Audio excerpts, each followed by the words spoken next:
program elektoral, me asfalt elektoral, me investime të cilët kanë prodhuar shpesh herë më shumë probleme për ju se sa ju kanë zgjidhur hallet. Sepse nuk janë bërë për ju, janë bërë vetëm për të kaluar radhën për të fituar zgjedhjet. Ju këtë e dini dhe për të grabitur për të vjedhur lekut.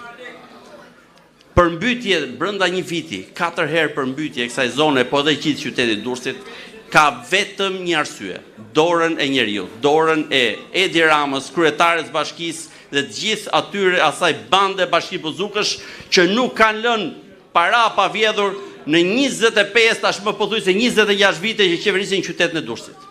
Imagjinoni sa buxhete janë shpenzuar, sikur një pjesë atyre të ishin shpenzuar me një plan, afat mesëm, me afat gjatë. Kjo zonë këtu nuk do të vunte nga përmbytjet, do të kishte gjithë infrastrukturën dhe do të kishte të gjitha kushtet për të qenë një zonë dinjitoze për gjithë ju.